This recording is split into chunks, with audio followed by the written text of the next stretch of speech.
Hello everyone, modern way of life में आपका स्वागत है। और मैं उम्मीद कर रही हूँ कि आप सब स्वस्थ हैं, मस्त हैं, तंदुरुस्त हैं और ज़िंदगी को बहुत बहुत प्यार के साथ जिए जा रहे हैं। ग्रैटिट्यूड होना, शुक्रगुजार होना, शुक्राना जाहिर करना, ये सब कुछ एक मैजिक है और आप इसको जितना करेंगे आपकी लाइफ में ये एक अमेजिंग वे में, मैजिकल वे में काम करेगा। और ये किस तरह से काम करता है, इसके लिए आज मैं आप लोगों के साथ एक स्टोरी शेयर करने जा रही हूँ। एक प्रदेश में एक राजा होता था। जो राजा बहुत ही बलशाली और बहुत ही बुद्धिमान था। उसके चारों तरफ जितने भी राज्य थे उनके साथ उसकी बहुत अच्छी मित्रता थी और उसके राज्य के सारे निवासी बहुत सुख से, शांति से अपना जीवन व्यतीत करते थे। सब राजा को वाह वाह करते, सब राजा की बहुत तारीफ करते। राजा खुश होता कि उसकी प्रजा उसको इतना मानती है, इतना प्यार करती है।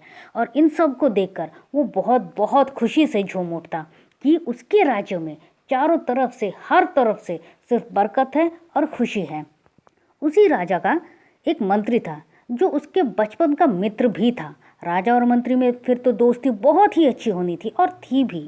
लेकिन राजा को मंत्री की एक बात कभी भी अच्छी नहीं लगती। वो हर बात में सिर्फ शुक्राना जाहिर करता, हर बात के लिए, चाहे वो उसके लिए अच्छा ना हो फिर भी वो कहता कि ईश्वर आपका शुक्रिया, सब कुछ आपके कारण हुआ है, आप मंगलमय हो। और ये बात कभी भी राजा को समझ नहीं आती कि हर बात के लिए कोई शुक्राना कैसे जाहिर कर सकता है और हर बुरी से बुरी बात में भी कुछ भी अच्छा कैसे छुपा हो सकता है। दिन राजा ने तय किया कि मंत्री की इस शुक्राना करने की जो आदत है इसको अब वो बंद करके रहेंगे। जैसा सोचा वैसा करना शुरू कर दिया और राजा ने प्लान वाइज एक दिन मंत्री और अपने कुछ सैनिकों को लेकर बिहार के लिए निकले।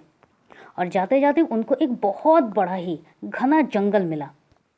उस जंगल के अंदर चलते चलते एक वक्त राजा और मंत्री दोनों ने देखा कि वो अपनी सैनिकों के साथ बहुत दूर तक आ गए हैं और सैनिक कहीं पीछे छूट गए हैं।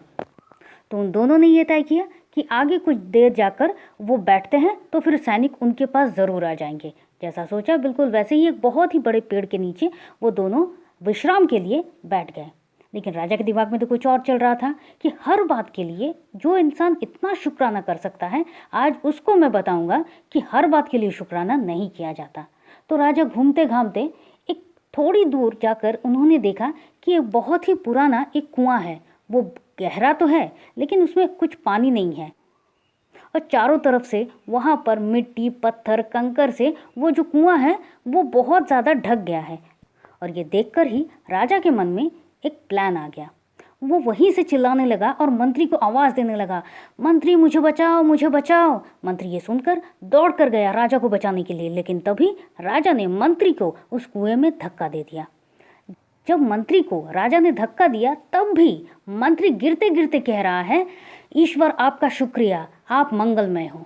और ये सुनकर राजा को और गुस्सा आया। एक इंसान जो शायद मरने जा रहा है, जिसकी हड्डियां टूट सकती है, जिसकी जान भी जा सकती है, और उस वक्त भी कोई किस तरह से शुक्राना अदा कर सकता है, किस तरह से वो कृतज्ञ हो सकता है, और इसमें कृतज्ञता की बात ही क्या है, राजा को कुछ समझ में भी नहीं आया। लेकिन खैर जो भी हो, देर तो बहुत हो रही है।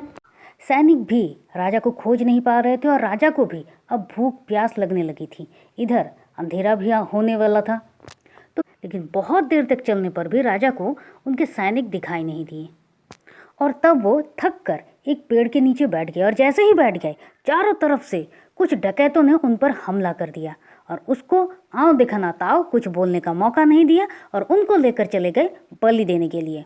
राजा बार बार चिल्लाता रहा, मैं एक राजा हूँ, मैं तुम सबको कारागार में डाल दूंगा, तुमको जो चाहिए वो सब कुछ दूंगा, लेकिन मुझे छोड़ दो। लेकिन कोई भी उनकी बातों पर ना तो यकीन किया और ना ही उस पर कोई भी अमल किया, क्योंकि उसका जो सरदार था, मतलब उस डकैत दल का जो सरदार था, उसका कहना था कि इस इंसान को आज बलि देकर हम हमारी बलि की शतक को पूर्ण करेंगे और इसलिए इस इंसान का बलि देना बहुत ज़्यादा ज़रूरी है। राजा को अब समझ में आ गया था कि अब उसकी बलि निश्चित है, क्योंकि उसकी कोई भी बात पर ना कोई विश्वास कर रहा था, ना कोई अमल दे रहा था और उनको इसकी कोई ज़रूरत भी नहीं थी, क्योंकि उन डकैतों को सिर्फ और सिर्फ बलि देना था। जब उस राजा को बलि के लिए तैयार किया गया और उस पर बलि देने ही वाले थे तो डकैत दल में ही किसी ने जोर से चिल्लाया, रुको। सब रुक गए। उन्होंने कहा कि ये इंसान, ये मानव त्रुटि मुक्त नहीं है, और जो त्रुटि मुक्त नहीं है उसको हम बलि नहीं दे सकते, तो फिर हमारी बलि जो है वो खराब हो जाएगी। क्यों? क्योंकि इस इंसान का एक अंगूठा है ही नहीं, और ऐसे त्रुटिपूर्ण इंसान को बलि देना हमारे लिए खतरा बन सकता है। सबने दिखा रहे, हाँ इस इंसान का तो एक अंगूठा है ही नहीं, तो फिर इसको कैसे बलि दे। फिर इसको और ज़्यादा गहरे जंगल में जाकर डकैतों ने छोड़ दिया और वो वहाँ से चले गए। अब वहाँ पर बैठा बैठा राजा खुद सोच रहा था कि ये सच में ईश्वर हैं, और वो आपके साथ जो कुछ भी करते हैं वो सब कुछ अच्छा ही होता है। आज उनके पास एक अंगूठा नहीं था और इसलिए आज वो अपनी ज़िंदगी में बच गए।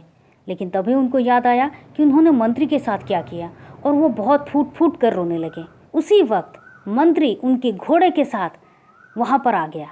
तो राजा तो सबसे पहले तो स्तंभित हो गए कि किस तरह से मंत्री यहाँ पर आ गया, किस तरह से वो बच गए। लेकिन ये सोचने के लिए उनके पास वक्त नहीं था, क्योंकि वो मन में बहुत ही दर्द महसूस कर रहे थे और वो मंत्री को अपनी बाहों में लेकर फूट फूट कर रोने लगे, क्योंकि वो उनके दोस्त भी थे। और बार बार कहने लगे, तुम मुझे माफ़ करो, क्योंकि मैं इतना अहंकारी हो गया था कि मुझे कुछ भी दिखाई नहीं। सच में भगवान होते हैं और सच में शुक्रगुजार होना एक बहुत बड़ी बात होती है।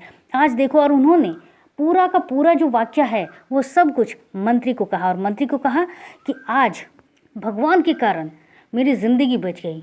और मंत्री ने कहा, जी हाँ महाराज, आज भगवान के कारण आपकी ज़िंदगी बच गई और आपके और ईश्वर के कारण मेरी ज़िंदगी बच गई। तो फिर राजा अब स्तंभित है कि क्यों, मैंने तो तुम्हें मारने की कोशिश की थी। तो उन्होंने कहा, अगर आपने मुझे उस कुएं में धक्का नहीं दिया होता तो फिर आपको ना पाकर वो डकैत दल मुझे बलि ज़रूर दे देते, तो फिर मेरी ज़िंदगी तो आपके कारण बच गई ना। और अब राजा समझा कि हर ख़राब चीज़ में भी, हर नकारात्मक चीज़ में भी ढूंढ ढूंढ के जब आप कुछ अच्छाई को निकालोगे तो आप ये देखेंगे आपकी ज़िंदगी खुशियों से भरी हुई है, कितना कुछ अच्छा है आपकी ज़िंदगी में। और अब राजा को भी यह एहसास हुआ कि शुक्रगुजार होना, शुक्राना करना कितनी बड़ी ताकत की बात होती है। और इसके बाद राजा ने शुक्रगुजार होने को अपनी ज़िंदगी का एक अंग बना लिया। मुझे ये पूरी उम्मीद है कि आप सब भी इस कहानी को सुनकर ये तो समझ में ज़रूर आ गया होगा आप लोगों के कि थैंक यू कहना, ग्रैटिट्यूड करना, ग्रेटफुल होना, ये अपने आप में बहुत बड़ी पावर होती है, एक बहुत बड़ा स्तंभ होता है ज़िंदगी का। और अब तक जो ये समझ रहे हैं कि ग्रैटिट्यूड ना करूं तो क्या है, तो अब से वो ग्रैटिट्यूड को अपनी लाइफ में ज़रूर आजमाएंगे, क्योंकि ग्रैटिट्यूड करना आपकी ज़िंदगी को पूरी तरह से बदलता है, पूरी तरह से।